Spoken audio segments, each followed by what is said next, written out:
Carbonyl સમૂહમાં alpha હાઇડ્રોજનના કારણે થતી પ્રક્રિયાઓ એના વિશે વાત કરીએ. કેમેસ્ટ્રી સિવાય બીજું કંઈ નથી કરતા ને? તો હવે આપણે તો જાણીએ છીએ કે આલ્ફા હાઇડ્રોજન કોને કહેવાય? આ કાર્બોનિલ સમૂહ. આ કાર્બોનિલ કાર્બનનો પડોશી કાર્બન એને શું કહેવાય? Alpha carbon. અને એની સાથે જોડાયેલ હાઇડ્રોજન એને શું કહેવાય? આલ્ફા હાઇડ્રોજન કહેવાય. તો આ આલ્ફા હાઇડ્રોજન છે એના કારણે કેટલીક પ્રક્રિયાઓ થાય છે. શા માટે એ આપણે સમજવું છે. તો જુઓ, આ આલ્ફા હાઇડ્રોજન છે ને એ એસિડિક પ્રોટોન તરીકે વર્તી શકે છે. અને એને પાછળના બે કારણો છે એ સમજીએ. જો આ સી ડબલ બોન્ડ ઓ, પછી આ એના પડોશી કાર્બન એટલે એ આલ્ફા કાર્બન થયો, એના ઉપરનો હાઇડ્રોજન એટલે આલ્ફા હાઇડ્રોજન. એના કારણે થતી પ્રક્રિયાઓ જોવાની છે ને આપણે. અહીંયા શું થાય છે કે આ કાર્બન ઓક્સિજન દ્વિબંધ એટલે કે કાર્બોનિલ સમૂહ એ પ્રબળ ઇલેક્ટ્રોન આકર્ષક સમૂહ છે. કેવો છે? પ્રબળ ઇલેક્ટ્રોન આકર્ષક સમૂહ. એટલે એ આજુબાજુમાંથી ઇલેક્ટ્રોનની શોધમાં હંમેશા હોય છે. તો અહીંયા કાર્બન અને ઓક્સિજન એની વચ્ચે દ્વિબંધ છે. દ્વિબંધ છે એમાંનું ઇલેક્ટ્રોન યુગ્મ, કોનું? પાઈ બંધનું ઇલેક્ટ્રોન યુગ્મ ઓક્સિજન તરફ જાય છે. ત્યારે આ આલ્ફા હાઇડ્રોજન છે એ કાર્બન અને હાઇડ્રોજન વચ્ચેનું ઇલેક્ટ્રોન યુગ્મ છે એ ક્યાં આવે છે? કાર્બન પર આવે છે. આટલી વાત ક્લિયર છે. હવે ફાયદો અને નુકસાનના આધારે વીજભાર આપણે જોઈએ. તો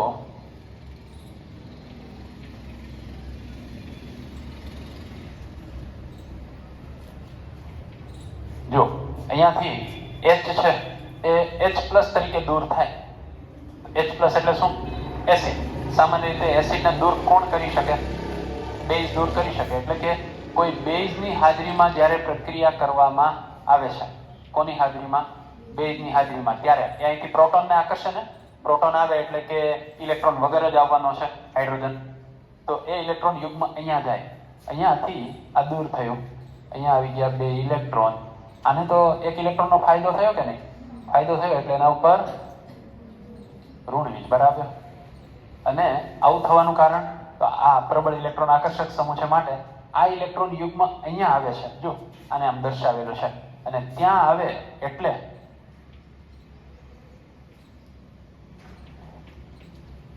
શું થશે? આ ઓક્સિજન છે એને ઇલેક્ટ્રોનનો ફાયદો થશે અને કાર્બન છે એને ઇલેક્ટ્રોનનો લોસ થશે. તો ત્યાં શું આવી ગયો વીજભાર? કાર્બન ઉપર ધન વીજભાર, ઓક્સિજન ઉપર ઋણ વીજભાર. આની અસર શું થાય? આની અસર એ થાય કે આ ઇલેક્ટ્રોન યુગ્મ અહીંયા આવશે. આ ધન વીજભાર તો છે જ. એટલે હવે પછી બંધારણ આવું મળશે, સી દ્વિબંધ સી. અહીંયા ઋણ વીજભાર હતો એ દૂર થઈ જશે, એનો ધન વીજભાર દૂર થઈ ગયો. અને અહીંયા આ ઓક્સિજન એના ઉપર આ રીતે ઋણ વીજભાર આવશે. આને સસ્પંદન બંધારણો કહેવાય. આ ક્લિયર છે? અને સસ્પંદન બંધારણના કારણે આ સ્થિરતા પ્રાપ્ત કરે છે. કોઈ એક જ હવે આ વીજભારને હું અહીં હટાવી દઉં, બરાબર. જ્યારે અહીંયા આમ દ્વિબંધ થઈ જશે ત્યાંથી વીજભાર તો દૂર જ થઈ જવાનો છે. તો આ બે વચ્ચે સતત શું થયા કરે છે? સસ્પંદન થયા કરે છે. અને તમને ખ્યાલ હશે કે સસ્પંદન હંમેશા સ્થિરતા પ્રદાન કરે. તમને આવી ચિંતા થઈ જાય ને કે ભાઈ આને H+ ગુમાવી દીધો તો અહીંયા તો ઋણ વીજભાર આવી ગયો. ઋણ વીજભાર આવી ગયો તો અસ્થાયી બનવાનો. અસ્થાયી તો બને જ, પણ થોડી ઘણી સ્થિરતા કોના કારણે પ્રદાન થાય છે ને? સસ્પંદનના કારણે. કોના કારણે? સસ્પંદનના કારણે એને સ્થિરતા પ્રાપ્ત થાય છે. તો બે કારણોસર અહીંયા આ H+ ગુમાવે છે. પહેલું કારણ શું? કાર્બોનિલ સમૂહ છે. કેવો સમૂહ છે? પ્રબળ ઇલેક્ટ્રોન આકર્ષક સમૂહ છે એટલા માટે. અને બીજું, H+ ગુમાવ્યા પછી જે ઋણ વીજભાર આવે છે એ ઋણ વીજભાર છે એ સસ્પંદનના કારણે વહેંચાઈ જાય છે અને એના કારણે શું થાય છે? સ્થિરતા પ્રાપ્ત થશે. આટલી વાત ક્લિયર છે બધાને? ઓકે, પહેલા ઋણ વીજભાર ક્યાં હતો? અહીંયા, બરાબર. અને પછી ઋણ વીજભાર ક્યાં ગયો? અહીંયા ગયો. આપણે પહેલા અહીંયા જે એનું મૂળ બંધારણ હતું એનું એક પાછું અહીં તમને લખી દઉં. દ્વિબંધ એનું ઇલેક્ટ્રોન યુગ્મ ક્યાં આવે છે? અહીંયા, આ. અને અહીંયા કયો વીજભાર? ધન વીજભાર. તો ક્લિયર છે? અને એના કારણે શું થાય છે? સ્થિરતા પ્રાપ્ત થાય છે. તો એટલા માટે આલ્ફા હાઇડ્રોજન જેની પાસે હોય ને એ કેટલીક પ્રક્રિયાઓ આપે છે અને એ પ્રક્રિયામાં એ ગુમાવે છે શું? H+ ગુમાવે છે. એટલે કે એ એસિડિક લાક્ષણિકતા દર્શાવે છે. કયો હાઇડ્રોજન? Alpha hydrogen. કોનો? આલ્ડીહાઇડ અથવા તો કીટોનનો. આલ્ફા હાઇડ્રોજનના કારણે થતી પ્રક્રિયાઓ એ પૈકીની એક પ્રક્રિયા છે આલ્ડોલ સંઘનન પ્રક્રિયા. આલ્ડોલ સંઘનન પ્રક્રિયા બીજા કયા નામથી ઓળખાય છે? સ્વયં આલ્ડોલ સંઘનન તરીકે પણ ઓળખાય છે. હવે સમજીએ આલ્ડોલ સંઘનન એટલે શું. પહેલી કન્ડિશન, આલ્ફા હાઇડ્રોજનની હાજરી જરૂરી. તમારે ઉદાહરણ તરીકે એવો આલ્ડીહાઇડ કે એવો કીટોન જ લેવાનો છે કે જેમાં આલ્ફા હાઇડ્રોજન હાજર હોય. આ પ્રક્રિયા કોની હાજરીમાં થાય છે? બેઝની હાજરીમાં. હમણાં જ આપણે જોઈ ગયા ને કે આલ્ફા હાઇડ્રોજન છે એ H+ તરીકે દૂર થાય, પણ કોની હાજરીમાં? બેઝની હાજરીમાં. એટલે આપણે અહીંયા કોઈ પણ મંદ બેઝની હાજરીમાં પ્રક્રિયા કરીશું. આલ્ડોલ સંઘનન એનું બીજું મેં નામ આપ્યું છે સ્વયં આલ્ડોલ. સ્વયંનો અર્થ એ થાય છે કે એક જ સંયોજનના બે અણુઓ વચ્ચે પ્રક્રિયા થાય છે. સ્વયં સાથેની જ પ્રક્રિયા એમ કહી શકાય ને. એક જ સંયોજનના બે અણુઓ વચ્ચે પ્રક્રિયા એટલે સ્વયં સાથેની જ પ્રક્રિયા છે. તો અહીંયા ઉદાહરણ તરીકે આપણે લઈએ CH3CHO. એના કેટલા અણુ લઉં છું? 2 અણુ લઉં છું. CH3CHO ના. ઓકે, હવે અહીંયા મારે શું લેવાનું છે? મંદ બેઝ તરીકે હું મંદ નિર્બળ કોઈ પણ બેઝ લઈ લો તમે. નિર્બળ બેઝ હશે તો પણ ચાલશે. એટલે મંદ NaOH એવું લઈ લીધું આપણે, બરાબર. જો તો એમાં નિર્બળ બેઝ આપેલો છે, બરાબર ને. અહીંયા મારે ભૂલથી લખાઈ ગયું છે આ નિર્બળ બેઝ એટલે કે મંદ NaOH એની હાજરી છે. ત્યારે અહીંયા નિપજ આપણને મળશે CH3CHOH CH2CHO. આવી નિપજ મળે છે. આ નિપજને શું કહેવાય? ધ્યાન આપજો બરાબર. આ આલ્ડીહાઇડ સમૂહ, એનો પડોશી કાર્બન આલ્ફા, એનો પડોશી કાર્બન બીટા. તો બીટા ઉપર હાઇડ્રોક્સી સમૂહ છે એટલે હું આને બીટા હાઇડ્રોક્સી આલ્ડીહાઇડ એવું કહી શકું. શું કહી શકાય? Beta hydroxy aldehyde. આ નિપજને આલ્ડોલ શું કામ કહે? એક તો આલ્ડીહાઇડ સમૂહ છે એમાંથી આલ્ડ લીધો અને આલ્કોહોલમાંથી ઓલ લીધો, એટલે જે નિપજ મળી એમાં આલ્ડીહાઇડ સમૂહ પણ છે ને આલ્કોહોલનો OH છે, એટલે આને આલ્ડોલ એવું કહેવામાં આવે છે. હવે ક્લિયર છે? ઓકે, સંઘનન એટલે શું? સંઘનન નિપજ ક્યારે કહેવાય? જ્યારે કોઈ નાનો અણુ દૂર થઈને નિપજ પ્રાપ્ત થતી હોય ને. તો આમાં તો હજી એવું કઈ થયું નથી. તો યાદ રાખજો, આમાંથી વિલોપન થાય છે. શું થાય છે? વિલોપન થાય છે. પણ યાદ રાખજો, આ વિલોપન હંમેશા તમારે ક્યાંથી કરવાનું? આલ્ફા બીટા પરથી. ક્યાંથી કરવાનું? આલ્ફા બીટા કાર્બન પરથી. તો જો આ આલ્ફાના બીટા, બીટા ઉપરથી શું દૂર થાય છે? OH. અને આલ્ફા ઉપરથી શું દૂર થશે? H. એટલે H2O એમ દૂર થયું તો જે નિપજ મળી એ આવી મળશે CH3CH દ્વિબંધ CH CHO. આને સંઘનિત નિપજ કહેવાય. શું કહેવાય છે? સંઘનિત નિપજ તરીકે ઓળખવામાં આવે છે. તો આનું નામ આલ્ડોલ સંઘનન અથવા તો સ્વયં આલ્ડોલ સંઘનન. એક પ્રશ્ન એવો રહેશે કે આ નિપજ કેમ મળી એ ખ્યાલ ન આવ્યો, બરાબર. તો એને આપણે થોડુંક વિસ્તૃત સમજીએ એટલે ખ્યાલ આવશે. આટલું ક્લિયર છે બધાને? ઓકે, તો હવે જો CH3CHO એના બે અણુ વચ્ચે આપણે પ્રક્રિયા કરી છે, એને ફરી એક વખત સમજીએ. CH3CH દ્વિબંધ O. એક અણુ મેં આમ લખ્યો, બીજો અણુ આમ લખું છું HCH2CHO. જો જે બે એક સરખું જ છે. આ CH3CHO, આ CH2 માં H ઉમેરી દો એટલે CH3 અને પછી તો CHO છે જ, તો બે સમાન અણુઓ થઈ ગયા.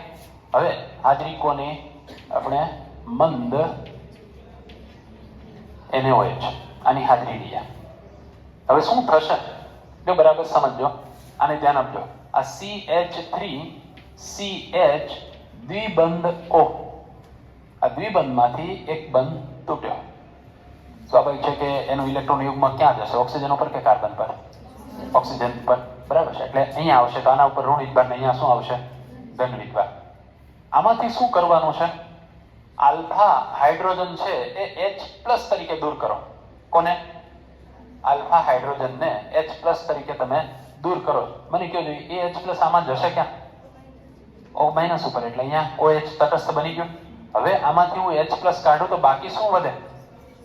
CH2CHO, અને એના ઉપર ઋણ વિજભાર પણ હશે જ ને, તો એને ધન વિજભાર સાથે જોડી દો. CH2CHO મળી ગઈ નિપજ.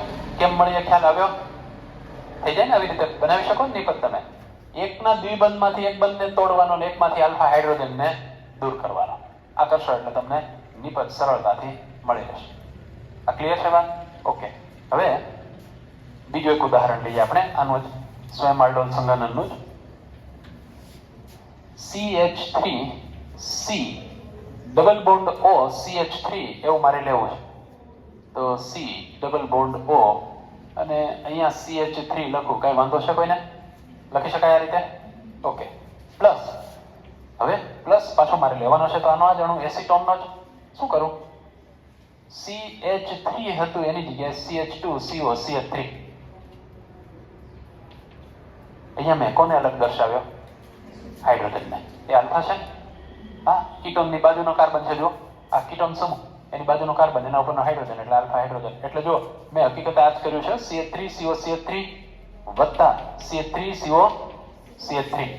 ખાલી લખવાની પેટર્ન બેની અલગ અલગ રાખી છે, બાકી તો બધું જ સેમ છે. બરાબર. આ દ્વિબંધ ઓક્સિજનને આમ નીચે દર્શાવો. તો હવે શું કરીશું? CH3 પછી C ડબલ બોન્ડ O છે, અહીંયા માઇનસ, અહીંયા પ્લસ કરી નાખું. ઉપરનો CH3 એમનો એમ. અહીંયા શું કરું? H+ ને હટાવી દઉં. એ H+ ક્યાં જશે? O ઉપર, એટલે આ H. બાકી શું વધ્યું? CH2 CO CH3. ઓકે. જ્યારે આ મંદ NaOH ની હાજરીમાં પ્રક્રિયા થાય ત્યારે આવી નિપજ મળશે. આ ક્લિયર છે? આનું શું થશે? તરત જ નિર્જળીકરણથી સંઘનિત નિપજ પ્રાપ્ત થશે. ઓકે. મેં તમને કહ્યું છે કે ક્યાંથી પાણીનો અણુ દૂર કરશો? આલ્ફા બીટા પરથી. ક્યાંથી? આલ્ફા બીટા પરથી. ઓકે. આ ક્રિયાશીલ સમૂહ, આ આલ્ફા, આ શું છે? બીટા છે. બીટા ઉપરથી OH જશે, આલ્ફા ઉપરથી H જશે, એટલે નિપજ આવી મળશે CH3C CH3 double bond CHCO CH3. તમને જે દ્વિબંધ મળશે ને એ આલ્ફા બીટા વચ્ચે જ મળશે. ક્યાં મળશે? કારણ કે નિર્જળીકરણ થાય ત્યારે ક્યાંથી પાણીનો અણુ દૂર થાય? આલ્ફા બીટા પરથી દૂર થાય છે, તો દ્વિબંધ ત્યાં જ સર્જે. એટલે આ રીતે આપણને નિપજ પ્રાપ્ત થશે. ક્લિયર છે? તો આ થઈ ગયું આલ્ડોલ સંઘનન અથવા તો સ્વયં આલ્ડોલ સંઘનન. ક્લિયર? તો હવે તમે આવું એક ઉદાહરણ કરી શકો તમારી રીતે? લખો ચાલો.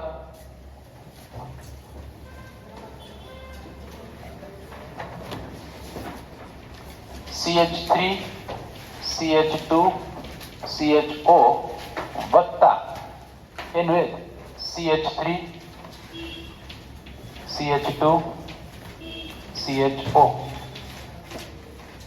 અને મંદ NaOH ની હાજરી છે. તો હવે અહીંયા આ બે વચ્ચે પ્રક્રિયા થાય છે, એમાં આપણે આને લખીએ દ્વિબંધ O. આની અંદર યાદ રાખજો, તમારે આલ્ફા હાઇડ્રોજન છે એને જ દૂર કરવાનો થાય છે. એટલે વિચારો, CHO, આ આલ્ફા અને આ છે બીટા. તો આપણે બીટા પરથી હાઇડ્રોજનને તો હટાવવાનો નથી જ ને, એટલા માટે આ બીટા નડે નહીં ને, એટલે આપણે શું કરીએ છીએ? આની ઉપર લખી નાખીએ છીએ. અને આના હાઇડ્રોજન હટાવવાનો છે, એને હું અહીંયા આમ દર્શાવી દઉં. આ વાત ક્લિયર છે? હવે તો કામ આપણું એકદમ સરળ, આગળ જેમ જોઈ ગયા હતા એમ જ લખીએ. CH3 CH, પછી સિંગલ બોન્ડ O, અહીંયા માઇનસ આવશે, અહીંયા આવશે પ્લસ. ઓકે, આ H પ્લસ તરીકે દૂર થયો, અહીંયા જોડાઈ ગયો. આ બાકીનો માઇનસ વાળો ભાગ અહીંયા જોડાઈ ગયો. CH3 CHO આમ થશે.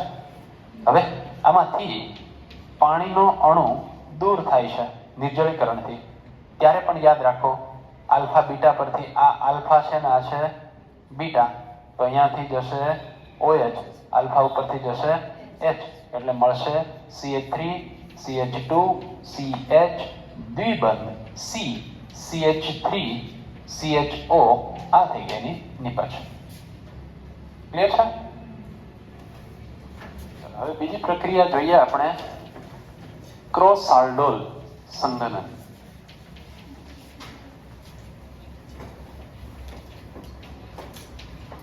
શબ્દ ક્રોસ આલ્ડોલ છે એનો અર્થ તમે સમજી શકો. આપણે સ્વયં આલ્ડોલ લીધું, એમાં શું કરેલું? આલ્ડીહાઇડ હોય કે કીટોન હોય, એના એક સરખા જ બે અણુઓ, એની વચ્ચે પ્રક્રિયા જોઈને. જ્યારે ક્રોસ આલ્ડોલમાં શું થશે? તમે બે જુદા જુદા આલ્ડીહાઇડ લ્યો, અથવા તો બે જુદા જુદા કીટોન લ્યો, અથવા તો એક આલ્ડીહાઇડ અને એક કીટોન લો, અને એની વચ્ચે મંદ આલ્કલીની હાજરીમાં પ્રક્રિયા કરવાની છે. મંદ આલ્કલી અહીંયા ઉદ્દીપક તરીકે વર્તશે, અને એની હાજરીમાં પ્રક્રિયા કરીએ ત્યારે કેવી નિપજ મળશે સમજવાનું છે. પણ અહીંયા એક પ્રશ્ન એવો થાય કે બે જુદા જુદા મેં આલ્ડીહાઇડ લીધા સપોઝ, અથવા તો બે જુદા જુદા કીટોન લીધા, અથવા એક આલ્ડીહાઇડ અને એક કીટોન લીધો, તો શું એ બંનેમાં આલ્ફા હાઇડ્રોજન જરૂરી છે કે એકમાં હોય તોય ચાલે અને એકમાં ન હોય તોય ચાલે? તો પહેલી વસ્તુ, આલ્ફા હાઇડ્રોજનની હાજરી કમ્પલસરી. બેમાં હોય તોય ચાલશે, એકમાં હોય તોય ચાલશે, એકમાં નહીં હોય તો નહીં ચાલે. આ વાત ક્લિયર છે? એટલે તો પછી ક્રોસ આલ્ડોલમાં પાછા પેટા બે પ્રકાર પડી ગયા. ક્રોસ આલ્ડોલ સંઘનન કરાવીએ, એની અંદર જે બે જુદા જુદા અણુઓ છે એ બેમાં આલ્ફા હાઇડ્રોજન હાજર હોય તો કેવી પ્રક્રિયા થશે, અને બેમાંથી એકમાં આલ્ફા હાઇડ્રોજન હાજર હોય તો કેવી રીતે નિપજ મળશે, એ આપણે સમજવાનું છે. તો પહેલો પ્રકાર આપણે લઈએ છીએ કે બંનેમાં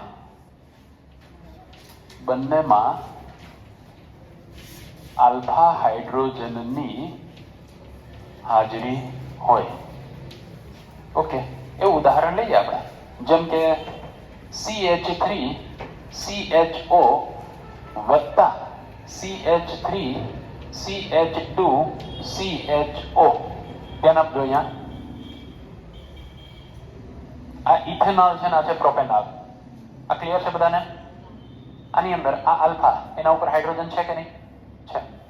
અહીંયા આ આલ્ફા, એના ઉપર હાઇડ્રોજન છે કે નહીં? છે. એનો અર્થ એમ થયો કે આ બે વચ્ચે ક્રોસ આલ્ડોલ થશે. ક્રોસ શું કામ કીધું? આને આ બે અણુઓ તો જુદા જુદા થયા ને, એક સમાન હોય તો જ આપણે એને આલ્ડોલ અથવા સ્વયં આલ્ડોલ કહીએ.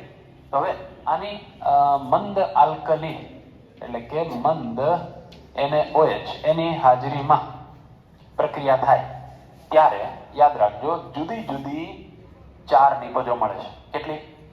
4 નિપજો મળે. કેવી રીતે મળે છે સમજવું છે આપણે. તો એના માટે હું અહીંયા શું કરું છું, આમાંથી આલ્ફા હાઇડ્રોજન દૂર કરી દઉં તો શું મળે એ અહીં લખું છું. CH2 CHO માઇનસ અને વત્તા H પ્લસ. ચાલો, આની અંદર કોઈને કઈ ડાઉટ? મેં આમાંથી આલ્ફા હાઇડ્રોજનને H પ્લસ તરીકે દૂર કર્યો, બાકીનો પોર્શન લખ્યો. આ તો ક્લિયર છે બધાને? ઓકે, એવી રીતે આના માટે લખું છું. આના માટે લખવા માટે હું શું કરું છું, CH CHO માઇનસ અને અહીંયા H પ્લસ. આ CH3 છે ને નીચે જવા દીધું મેં. તમે એમ જ સમજી લો, અહીંથી મેં લખ્યું CH3 CH2 CHO. આલ્ફા ઉપરથી જ હાઇડ્રોજન દૂર કરવાનો છે, મેં અહીંયા લખ્યો. એટલે આને આમ લખી શકાય કે નહીં? ઓકે, હવે ક્રોસ આલ્ડોલ સંઘનન જ્યારે કરીએ ત્યારે એમાં સ્વયં આલ્ડોલ થશે કે નહીં થાય? થાય જ, કોઈ રોકી ન શકે. હું તમને એમ કહું કે આ મેં ઇથેનોલ લીધું, ઇથેનોલ એક ડ્રોપ લીધું મેં, તોય એની અંદર તમને ખબર છે કે ખૂબ મોટી સંખ્યામાં અણુઓ તો હોવાના જ. હવે ઇથેનોલના જ અણુ સાથે પ્રક્રિયા કરતું કોણ રોકી શકે? કોઈ નહીં. એટલે આ અણુ પોતાની સાથે જ પ્રક્રિયા કરશે, એમ આ અણુ એ પોતાની સાથે પ્રક્રિયા કરશે, બરાબર? અને એ જે નિપજ મળી એને સ્વયં આલ્ડોલની નિપજ જ કહેવાય. શું કહેવાય? સ્વયં આલ્ડોલની નિપજ. એવી રીતે આ અણુ આની સાથે, એટલે કે બીજા અણુ સાથે, આ અણુ આની સાથે પ્રક્રિયા કરે તો એમાંય નિપજ મળશે. એટલે અહીંયા કુલ નિપજો કેટલી મળશે? 4 નિપજ મળશે. આ પ્રક્રિયા બહુ ઉપયોગી એટલા માટે ન કહેવાય કેમ કે 4 નિપજો મળી એ ચારેય નિપજોનું જે સેપરેશન, અલગીકરણ, એ કામ ખૂબ મુશ્કેલ છે, એને અલગ કરવાનું. એટલે આમ ઔદ્યોગિક રીતે આનું એટલું બધું મહત્વ નથી, પણ આપણે સમજવું તો પડશે. સારું, તો હવે અહીંયા હું નિપજ લખું છું.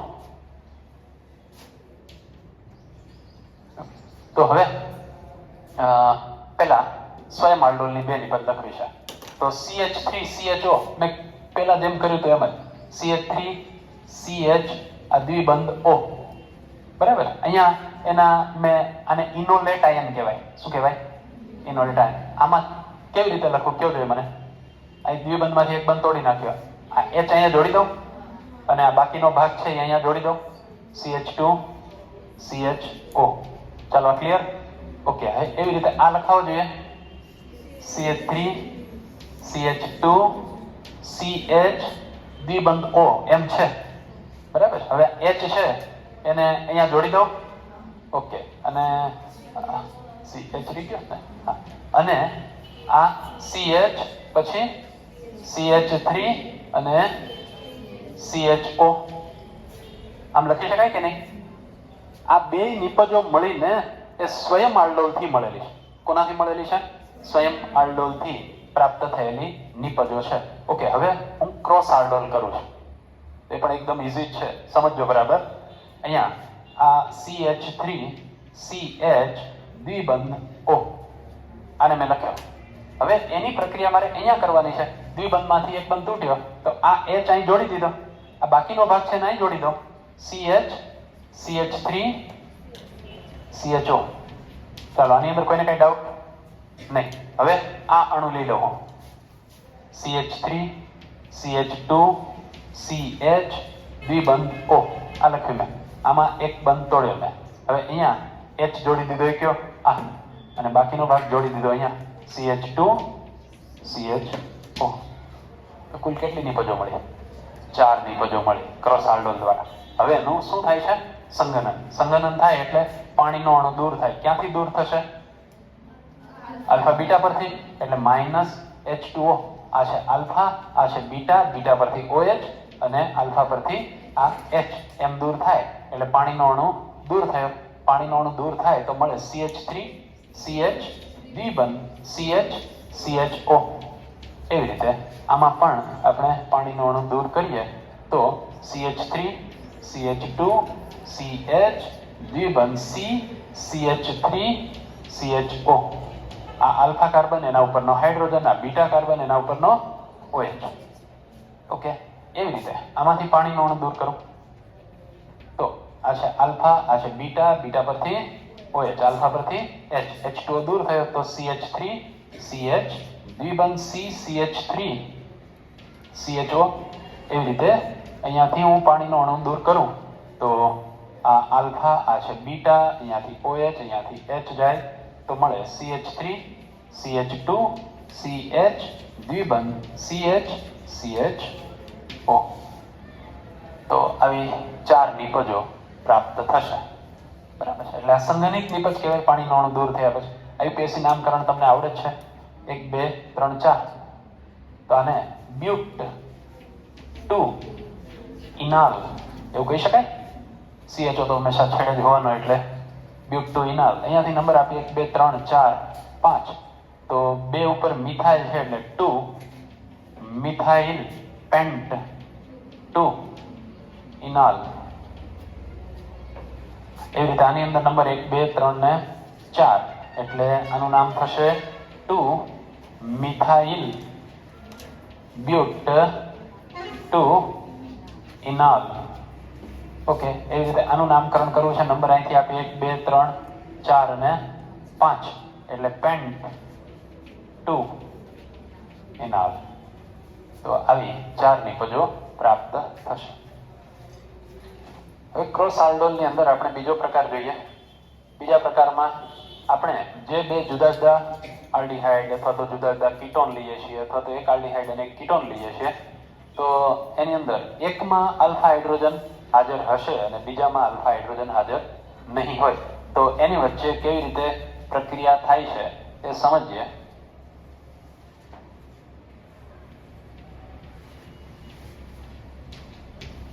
ઓકે, આ છે બેન્ઝાલ્ડીહાઇડ અને પ્લસ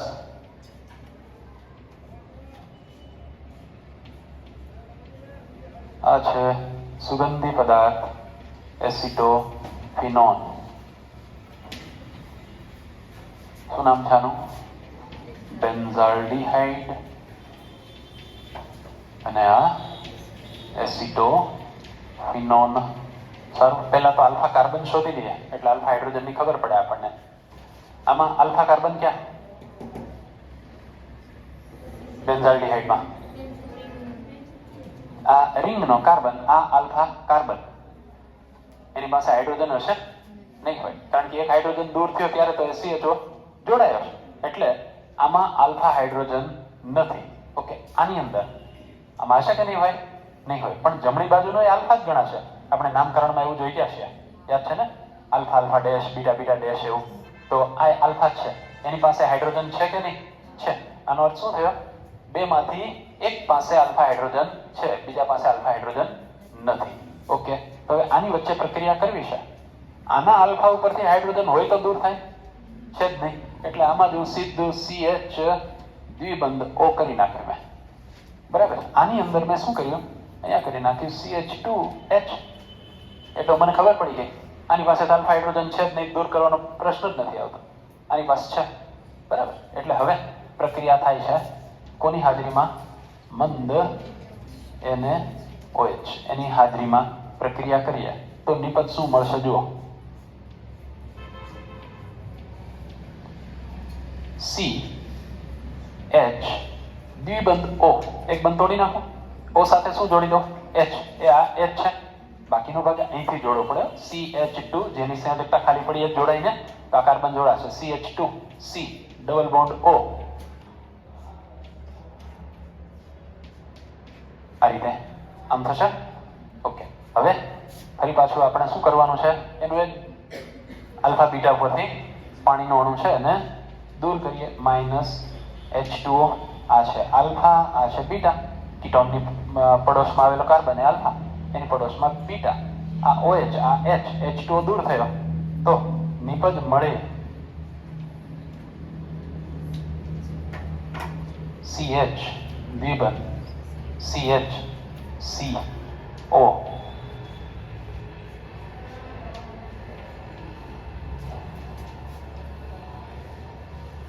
આ નિપજ મળશે આપણને. આ ક્લિયર છે? તો કેટલી નિપજ મળી? એક જ નિપજ મળી. જો બંનેમાં આલ્ફા હાઇડ્રોજન હોય તો 4 નિપજ મળે છે, પણ જો એકમાં જ આલ્ફા હાઇડ્રોજન હોય તો એક. અને કોનાથી મળે છે? ક્રોસ આલ્ડોલથી જ મળે. બરાબર. કોનાથી મળે? ક્રોસ આલ્ડોલ સંગનનથી આ નિપજ મળશે. પ્રશ્ન એક એવો થાય કે શું અહીંયા સ્વયં આલ્ડોલ ન થઈ શકે? થાય છે. આ વસ્તુ યાદ રાખજો.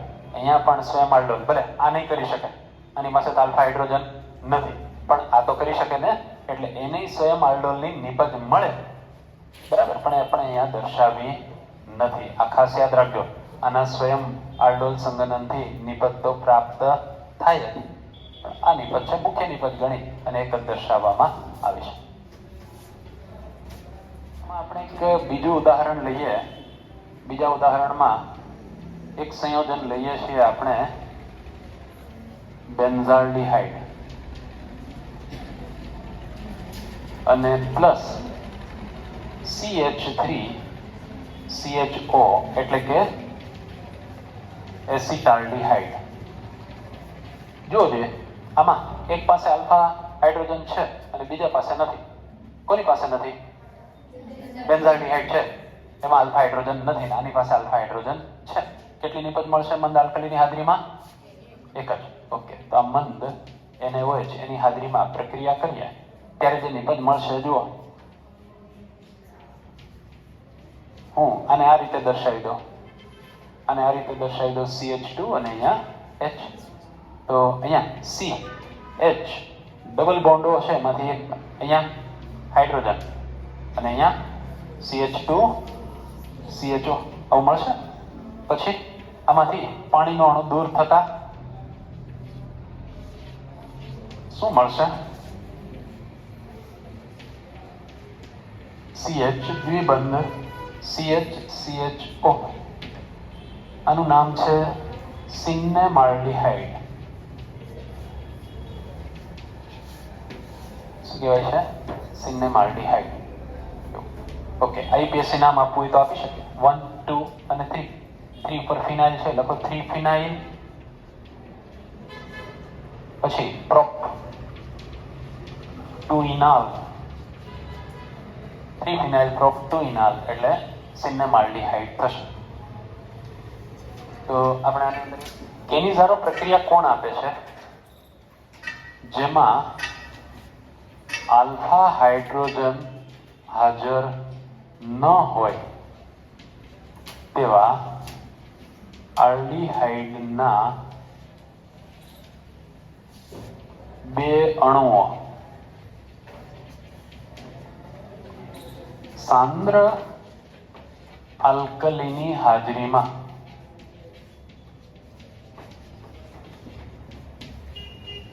વિષમીકરણ પામે છે. એટલે એનો અર્થ એવો થાય કે 2 અણુ છે પૈકીનું એકનું ઓક્સિડેશન થાય છે અને બીજાનું રિડક્શન થાય છે. તો ઉદાહરણ લઈએ.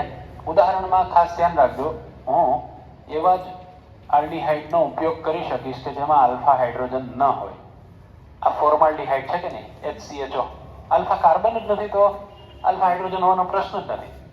ક્રિયાશીલ સમૂહ CHO, એના પડોશમાં કાર્બન હોય ને એની સાથે હાઇડ્રોજન હોય તો આલ્ફા હાઇડ્રોજન કહેવાય.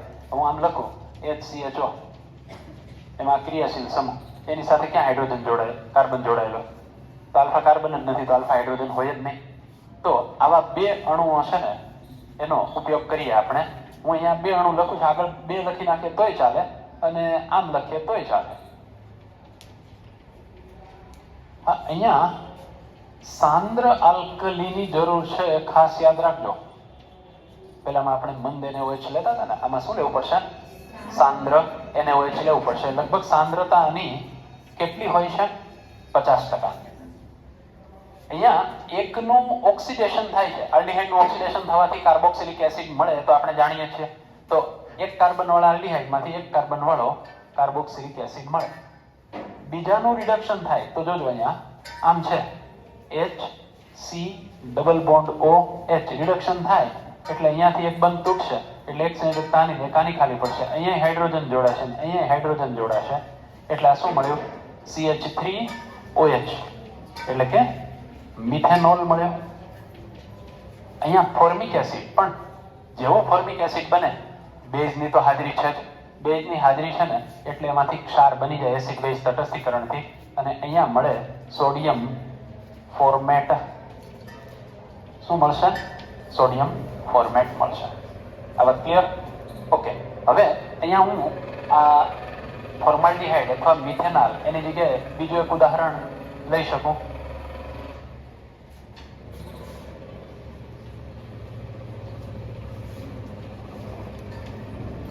આ છે બેન્ઝાલ્ડીહાઇડ. એના 2 અણુઓ લઈએ. હવે ડાયરેક્ટ આમ લખી નાખું છું. અને સાંદ્ર NaOH એની હાજરીમાં જ્યારે ફોર્માલ્ડીહાઇડ વિષમીકરણ પામે ત્યારે